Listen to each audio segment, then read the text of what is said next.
Donnie and Dolly. The team is supported by ableauctions.ca. Closing your business? We can help.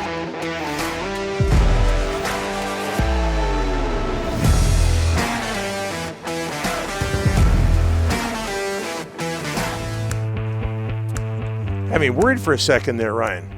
All right, it is Monday. All of our guests, another short week for us this time around. Last week, now this week. Canada Day coming up on Friday. We're leading the league in holidays.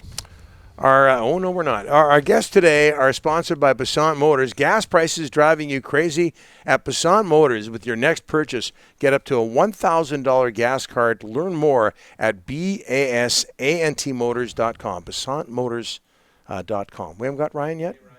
Okay, we're just waiting on Ryan Johnson. Just setting them up. Abbotsford Canucks GM, and as of last week, he gets promoted to Canucks Assistant to the General Manager. Assistant GM working alongside Patrick Alvin. We got Ryan now? Yeah. Okay. Yep. Ryan Johnson joins us now. Ryan, thanks for doing this, sir. How are you? You're having a problem with audio, Ryan? I can't hear. Audio. We're good? Okay. Ryan, take two. How are you, sir? I'm good. You got me now? Yes, Yep. we got Yep, you. we got you. No problem. Where it's a sleepy Monday. Hey, what can your organization learn from what Colorado's been up to the last several years, and culminating with the Stanley Cup yesterday? Well, first off, just what a series, right? Two great teams, and Tampa should not feel bad about at all about what they've accomplished. That's for sure. But obviously, I think you're hearing the Landeskog and Eric Johnson, who I know well, and the patience they had to have and understand that there was a process involved that wasn't going to happen overnight. You could tell that there was a group of leaders there that made it a priority, even to some of the younger players that have come in, or players that have faced. You look at Nichushkin and adversity that he had faced early in his career. A kid like Makar, how I always feel like it's important for young players to understand how to win earlier in their careers, because it becomes contagious, something that you expect for the rest of your career. But you look at the McKinnon and Landeskog and how they stuck with it, how important it was for them, the time that they put into it, understanding where they were 4 or 5 years ago, what they needed to do to get to that moment where they were at last night. It speaks to the process, but also the importance of leadership, and that this was a 24/7 thing. You could tell from them from the moment they lost out last year. You hear them say they were on a mission, and it wasn't just a few of them collectively. And some of the additions they made, at the trade deadline, and went a long way for them, and some guys that were very desperate to be able to call themselves champs. As for what you're up to these days, Ryan, what can you tell us about your responsibilities, new responsibilities as the newly minted Canucks assistant to the GM? Well, obviously a lot going on right now with free agency, coming to the draft, obviously evaluating our own group and where we think we need to go, or to start going to be a team that we want to be sitting where Colorado was last night. We understand this is a building process for us, in the sense of we want to get better. We know it doesn't happen overnight. We've got some key decisions to make here in the short term, and also with the focus on this draft of adding players to our prospect pool that we want to continue to build. We want to build from within, and it all starts with the draft. Free agency shortly thereafter, and an exciting few days also in development camp for the first time in a long time. We'll be able to see the whites of the eyes of some of our prospects, players that we've drafted that have been in our organization for 2 years, but we really haven't been able to see them because of the pandemic. So lots of exciting times ahead here. Hey, Ryan, it's been 7 months since Jim Rutherford, or thereabouts, since Jim Rutherford and Patrick Alvin took over. And usually when you have a new management team come in, they want their own people, but they've kept you around. What do they like about you? What do you like about them?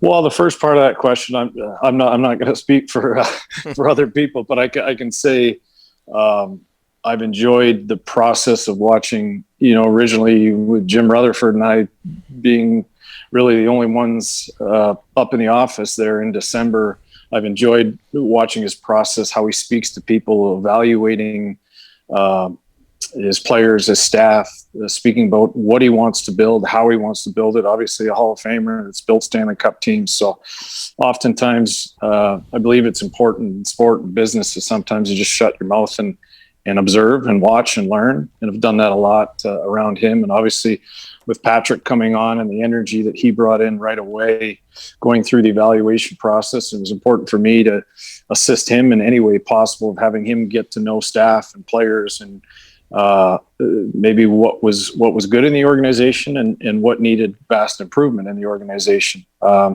So I've enjoyed the process of building the team that they've built. Very thankful that they've wanted me a part of it, continue to give me opportunity to grow and play a big part of this. And, it's exciting heading into a summer. There's been a lot of structure put in place in all departments and a lot of key hires and building this group out that we think we've got a chance to do some very good things. Ryan, you just announced this morning you've signed Dries, Brisebois, and Stevens in Abbotsford. Dries, led the team in goals last year. Where are you with Patan, Bailey, and Rempel right now? And when are those decisions going to be made, Ryan, in Abbotsford? Well, having conversations with agents and evaluating a group and looking at, obviously we've added some young players in free agency already, some European players that we're excited about joining our group. So it's a matter of looking at contracts, looking at our makeup, giving us depth within the organization to sustain through injuries and players that we, as we found last year, can come up and sustain us and do a very good job with that. That's the important, and also insulating some of our young players there in Abbotsford to continue to help them grow. But at the end of the day, we want those guys to have more responsibility. I want to get younger there. I want, as we build this prospect pool and guys coming in there, I really want to lean on those prospects to be guys that really grow and help us and push to be guys that now we want to bring up and give a chance to play on our big team. So we're slowly building that out. We've got to add, like I said, through the draft, we added some really good young players through free agency and we've still got decisions to make here over the next couple of weeks.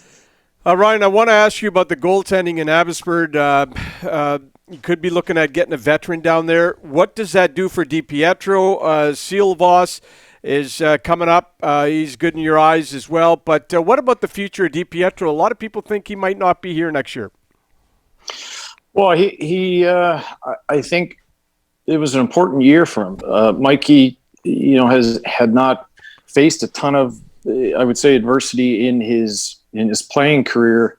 From junior, he took over the net very early in his first year in the American League and did a great job. Obviously, the pandemic and last year and taxi squads, and it made a mess of a lot of things. We all know that. And this year to be pushed by two other very good goaltenders. Because of the pandemic still ongoing, we kind of had to keep three around to make sure that we had coverage up here in Vancouver and in Abbotsford. But it created for a very competitive environment there. So, I've had some really good talks with Mikey about his year and that how I think this will make him a better player in the long run and even strengthen him. He's a mentally strong player as is, but I think this will only help his process and his ability to deal with adversity in the future. So, and with Artie Seelovs, obviously we think very highly of this goaltender. He's got ice in his veins a little bit, nothing phases him. Developed a very high work ethic with our group there between Ian Clark and Curtis Sanford. Understands what he's going to need to do to take the next step. And he's a goalie that I want to make sure he's got a lot of reps this coming season at the AHL level. You saw what he did in the World Championships in a small sample. And I think he's got a very bright future. And I think he's a guy that in the Canuck organization might be flying under the radar a little bit, that he's got a very bright future ahead of him. Okay, Ryan, you're now the assistant to the GM of the Vancouver Canucks. So let's ask you something about the big club. We're putting you on the spot here. Do you expect JT Miller to start the season in Vancouver? Well, at this point, you've got to look at all options. Right now, he's a Vancouver Canuck, and we prepare as if he is. But obviously, there's discussions being had that obviously now as the draft approaching, and you've always got to look at options to make yourself a better team in the short term and the long term. And that's a process Patrick is going through with all our players. And as we've seen, I've talked to you guys about, we need to push ourselves to get a little bit uncomfortable to get better. We want to get better. And sometimes, and this isn't in reference to JT Miller, but sometimes you got to make hard decisions as an organization to do that. When you idle or just kind of, you keep coming back with the same group, you're not pushing yourself maybe necessarily to do that. That's the challenge we have in evaluating our whole group and making tough decisions on free agents or RFA guys that we have to do those things. And that's how you get better. And we got to push ourselves to do that. And I imagine the same outlook would apply to Brock Besser as well.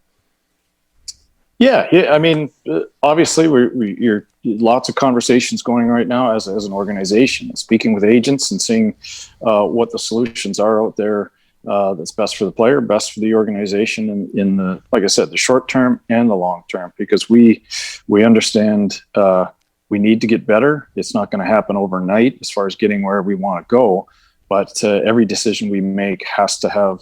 It will have implications on where things go in the future for us, both as a hockey team and dealing with the salary cap and all those things. So we've got to do what's best for us. One more, Ryan. Last week you add, or not yourself, but Jim Rutherford and Patrick Alvin add Scott Young and Dale Talon to the front office. There's a lot of bodies there. I think the Canucks are thinking of signing Justin Trudeau as well as a consultant. Is that the way to go with a lot of bodies versus what we saw with the previous regime, Ryan? Well, we want to make sure we have coverage. Scott Young is played with him in St. Louis, very good hockey mind. Obviously Dale Talon and his experience in the game. We just want to make sure that everything is being covered, and that we've got the hands on the ground. Is very important to make sure that we are current in identifying free agents or in college hockey that will also, as we know, is a great way to add to your prospect pool very quickly.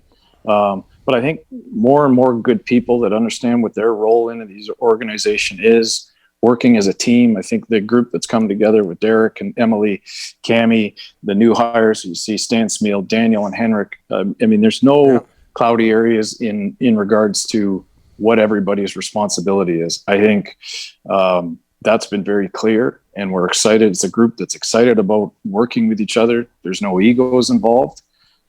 We all understand if we do our job, do it well, we communicate, that we got a good chance of getting players that are going to help us get to where we want to go. Players and people, for that matter. And there's a lot of work that goes into that, and I think we've got a good group in place to do that.